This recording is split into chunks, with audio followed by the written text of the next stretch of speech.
Hello, dear foodie friends, and welcome to Kitchen Chat. I'm your host, Margaret McSweeney, and I am so excited for you to meet the hero of my hometown in Birmingham, Alabama, Chef Frank Stitt. Welcome to Chicago and welcome to Kitchen Chat. Well, Margaret, it's nice to be here with you. Delighted to be in Chicago, and it's an exciting day for us. It is. As many of you know, it's the James Beard Awards, and I am just so thrilled that once again, Highlands Bar and Grill is nominated for the ninth consecutive year for being Best Restaurant. That's right. For the Beard Awards to be nominated as the outstanding restaurant in America is just phenomenal. All the thousands and thousands of restaurants, and for us to be nominated 9 years in a row it kind of makes us work a little harder and try to be better and better. And so it's such an honor to be a part of it. Well, it is just such an honor to meet you at last because foodie friends, you know, I grew up in Birmingham and the culinary journey all began there. As you know, my father passed away, and that's why I do Kitchen Chat, to honor his legacy on a midlife culinary journey, to discover his joy of cooking, joy of eating. And I grew up right there in Birmingham where he'd prepare these homemade gourmet meals because there was not Highland Bar and Grill at that point. Well, that's it sounds a little bit like my mother, and my memories of growing up and having the food that was cooked with love and care and with those great southern ingredients of North Alabama. Yes, and I love that you opened the restaurant. You are known as the godfather of Southern cuisine in Birmingham, and that you opened up Highlands Bar and Grill in 1982. That's right, yeah. And it at that time that was kind of pre-Celebrity Chef. That was pre-Food Network, and now it's being a chef is something to be proud of, and to be working as a professional in restaurants. It's a really great profession, and it's something that I'm so lucky to be able to work with incredible ingredients and transform them, hopefully, into food that not only nourishes but excites and brings happiness to our guest. Yes, and you create such amazing taste memories. I'll never forget, on a side note, when I was in college in Birmingham, my very first martini was at Highlands Bar and Grill. We became really known for those martinis, and we developed a special technique of having this beaker filled with ice, Bombay gin, really good vermouth, and muddling it, and muddling and muddling and muddling. And so when you would pour it, it would have a little glaze of ice, and and you get the beaker also, so you get a little extra big martini, but it would just be this ice cold and just perfectly made. So I'm glad to hear that you've experienced the Highlands Martini. I have my very first one, and then the oysters. They're in Birmingham, Alabama, and I've gotten so many comments and from our friends in Alabama saying that by far, from all these foodies down there, that Birmingham and the way you do the oysters and the way you serve them is just, no one compares. Well, and part of the bar is this slab, 11 feet long, almost 4 inches thick, of Alabama marble. And I was inspired by some of the oyster bars in New Orleans before opening Highlands. And so we poured a concrete trough with different bins so we could keep our oysters on ice. And so to have a perfectly shucked oyster that's cut clean and it just glistens, and there's just every one is like a little work of art. And a lot of it is due to our ninja oyster shucker, Guadalupe, who is the biggest perfectionist on oyster shucking. And so we'd have the incredible Gulf shrimp and marinated crab claws. And so that oyster bar is one of the things that makes me the happiest about Highlands Bar and Grill. You know. And is there, I mean, I love that, the ninja of oyster shucking Guadalupe, but does he have a special technique for that? Is there a special tool that he uses? You know, it sounds pretty weird. Part of it, it's almost like martial arts. He has his energy so directed at that oyster, and so they just pop for him, and other people will struggle and struggle and struggle. But there's really not, I mean, you know, sure, he has his favorite oyster knives that have just a little bit of a tip that are slightly bent up, but he can almost do it with a butter knife. And so, but the key thing is getting that oyster so that it is just cleanly cut and just absolutely fills the shell, and he's just meticulous about not having any shell or grit, and then we source the best oysters from primarily East Coast and Gulf Coast. And so I love our Virginia oysters, oysters from New England, from Maine, from Nova Scotia. So I have kind of a preference for those cold water oysters. But when Apalachicolas and Mobile oysters, now there's kind of a rebirth of really good oystering in Mobile Bay, and that's an exciting development. Auburn has been very involved in helping with research there.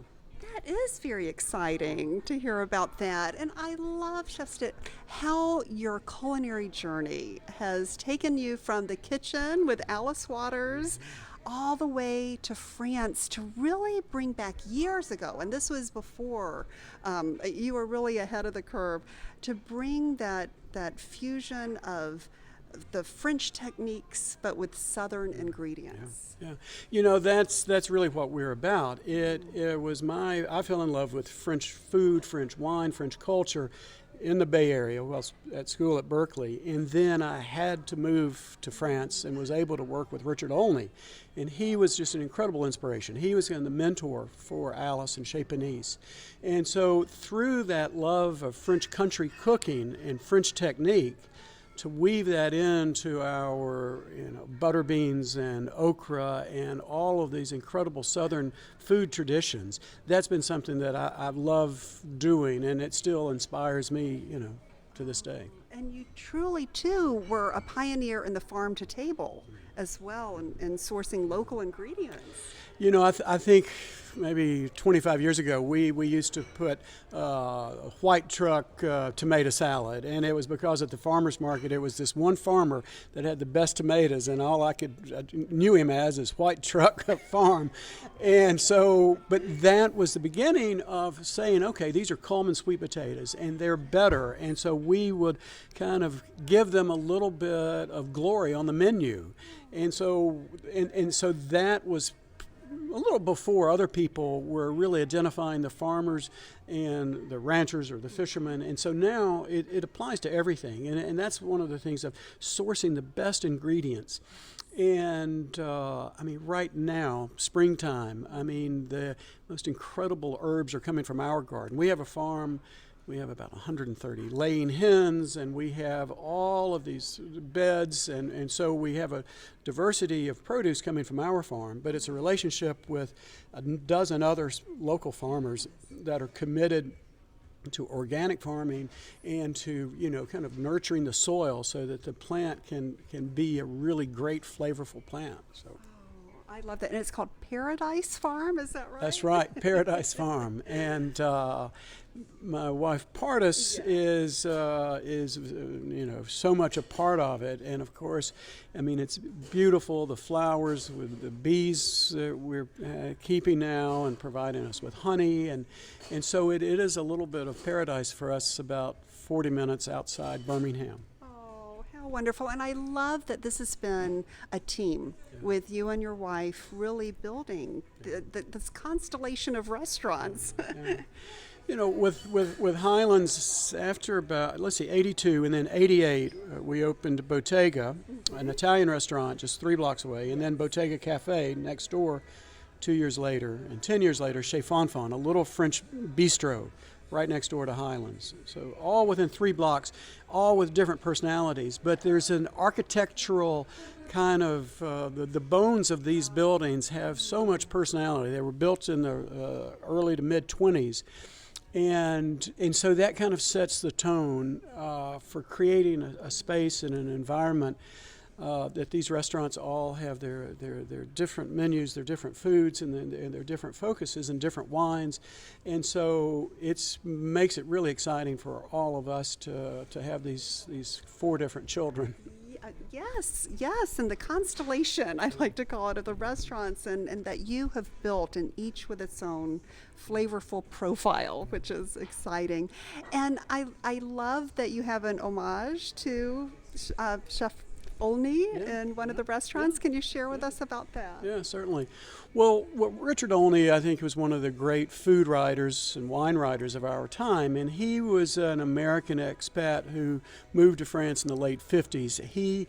His books, A Simple French Food, French Menu Cookbook, 10 Vineyard Lunches, are all these tomes of just brilliance, of talking about food in a way that brings you in, very much an intellectual food lover's perspective, but also so specific about how to bone that rabbit and stuff it, and how to wrap it and to roast it and to baste it. And so every little thing from a salad to the most intricate braises, Richard inspires me and a lot of other chefs. And so we do have we had a wonderful lunch and wine tasting at Domaine Tempier in Bandol in France, and there was a picture of Richard and us together from that day and those times, and it is a great kind of symbol of our respect and his influence on us. And now I was just back visiting the old house where I lived and worked with Richard.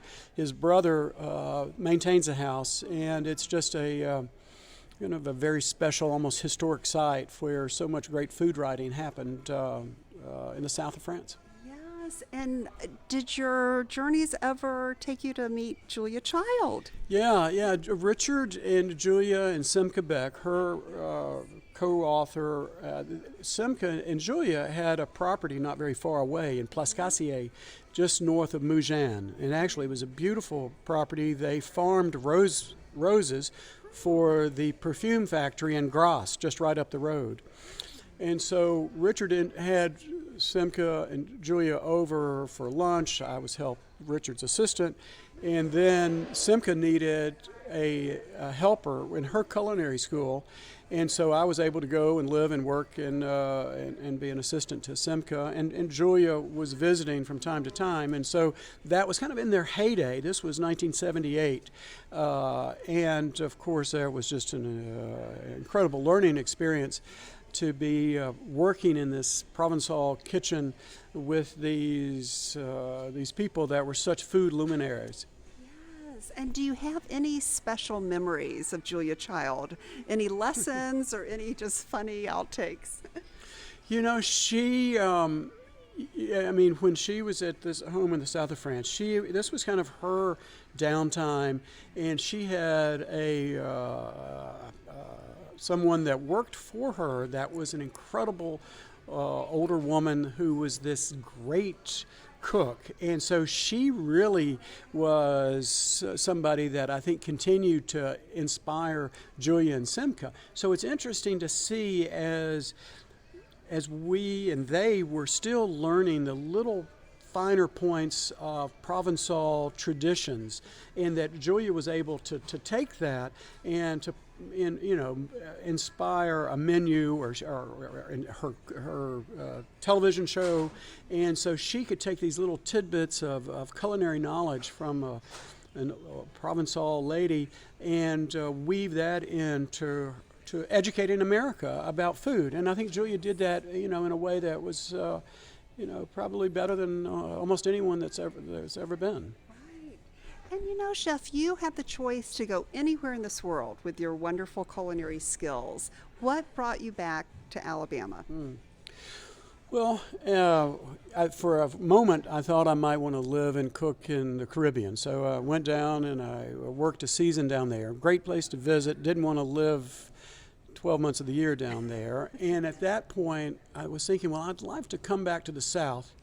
And then Birmingham had its own magnet for me. This is where my family was nearby in Coleman, and my father and my mother, and all the people that knew them. My father was a surgeon, his dad was a country doctor.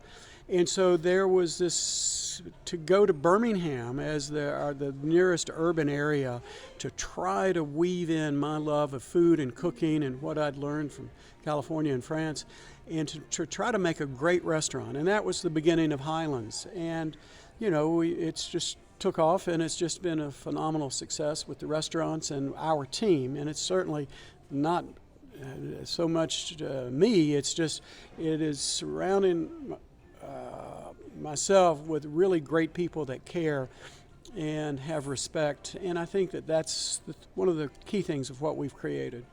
Yes, and it's just perfect timing. A wonderful front page article just came out in Birmingham News about just that what you're talking about, building a team, and that seems to be a very important ingredient. Can you share with us about Red Dog? Yeah, Red Dog is Goran Avery, and he's a restaurant professional, and he is probably one of the greatest front of the house servers, restaurant professionals, and he's been with me since day one. We worked together prior to opening the Highlands at the Hyatt, and anyway, so Goran is this ambassador of food and wine and drink, and he's somebody that can almost read your mind and know what you want, and he's able to take care of you and provide this incredible experience with this great sense of humor. And so Goran, this was this wonderful article about Goran and how he has just been such a key part of the dining experience. Yes, and you have some other key team members as well who have been with you for a while, and we're so excited about your pastry chef who's a nominee. Yeah, Dahl Esther Miles is up for Outstanding Pastry Chef in America. Dahl is just an incredible person. We've worked together since day one, since 1982, so it'll be 35 years. And so she was able to take her love of Southern foods and incorporate, you know, modern technique, but really pulling out. Right now, we have local strawberries, and from one farmer, Trent Boyd, they are the most incredible aroma and flavor. And so she's able to put her technique and finesse into the most incredible strawberry galettes or cobblers or these little fried pies that we serve with a strawberry milkshake. And so it's just an amazing journey for her to have, you know, started out in the kitchen at Highlands, working, making salads, and now is in Chicago, hopefully on the stage winning a James Beard Award. So. Along with Highlands Bar and Grill, right. Yes. And you continue to influence so many culinary giants that you have cultivated and trained, including Chris Hastings and Hugh Atchison and James Brisson, who is now the, I guess, director of culinary programs at ICE. At ICE. He is always saying how much he learned from you. Well, we have been a little bit of a training ground, and people, so many young culinary professionals have spent time with us and have gone on to do great things all over the country. And, you know, I feel like the proud papa or uncle that maybe there was something in a dedication to technique or to ingredients, or maybe it was just a way of bringing people together and insisting upon respecting your fellow restaurant professional, as well as our guest, as well as our farmer, or whoever walks in the back door. There is an expectation of respect that I think we've nurtured, and people have taken that very far. Yes, and they pay great tribute to you, so you're so appreciated.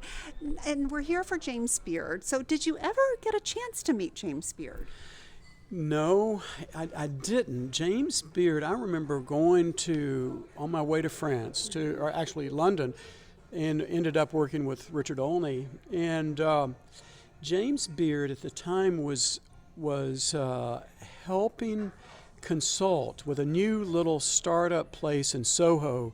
And one of his friends, partners, was making incredible pâtés, and so there was.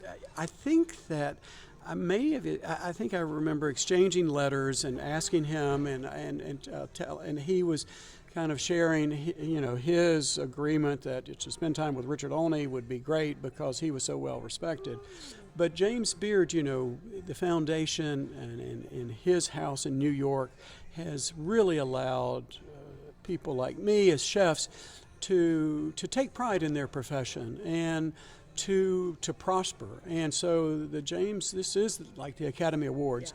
Yeah. And so the James Beard and his legacy has just really been so instrumental to all of us that are in the restaurant world and community. So.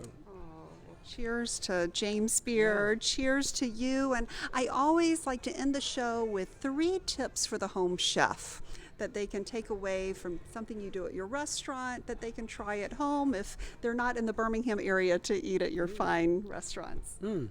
Well, I think that one of the most basic elements is to make a great vinaigrette. And so you start off by macerating shallots in really good vinegar. So you need to go ahead and splurge and find high quality vinegars. Use a ceramic bowl, macerate your chopped, finely diced, perfectly sliced shallots with a very sharp knife in that vinegar with salt and pepper for about 10 or 15 minutes, and then to add really good olive oil or whatever oil you want, but that to splurge a little bit on quality vinegars and quality oils, I think is something that will serve everyone well, and throw away that rancid oil that's been sitting in your cupboard for a year and a half, and so that is something. The other thing I think is so important is air drying meat, fish, and taking it out, patting it dry, letting it. Sometimes what we will do is put it on a rack and leave it in the refrigerator overnight. And so, especially for meats, lamb or beef, chicken, the air drying almost concentrates the flavor and allows you to cook the next day a little bit more of a seared crust and a little bit more concentration. Now, a lot of the time, maybe a third thing is go ahead and do a cure with some salt and herbs, or a brine. And we're finding more and more, we even do a 10-minute brine on some of our fish. And it kind of concentrates the flavor, allows you to get a better crust on the outside. This is perfect and so timely because my husband actually had a question for me to ask you. I bought this beautiful salmon yesterday and tried to sear it and then put it in the oven, and he said, "Honey, I love you, but I'm so sorry, it just didn't sparkle." So do you think if I had brined it, or are there any other suggestions on how to... Well, I think that with a salmon right now is we're getting wild king salmon in, the first of the season. But really use your towels to pat dry, season it with a little salt, even if it's for 10 minutes, pat dry again, and then sear in a really nice pan, get that pan hot, then add your oil, something like grapeseed oil, and then when it goes in with a dry, you pat it dry right before you put it in, and it'll get a good sear. Turn it over and then just let it slowly finish, because you want to pull it when it's about medium rare, and so it'll continue cooking, the residual heat. And so what often people will do is pull it when it's all the way cooked, and then by the time you get it to the table, it's going to be overcooked. That's right. And so you've got to pull it a little bit early and let that residual heat cook it on up. Well, my husband will definitely appreciate all these tips, as will you, dear foodie friends. Thank you so much, Chef Frank Stitt. Well, it's a pleasure talking with you, and it's nice to meet a fellow Birmingham resident, and it's great to be in Chicago with you. Well, thank you so much. And thank you, dear foodie friends. I'll make sure I have links to all of the wonderful restaurants in Birmingham that Chef Frank Stitt has, and also the great article with Alabama.com. And please keep in touch, and always remember to take a moment and savor the day.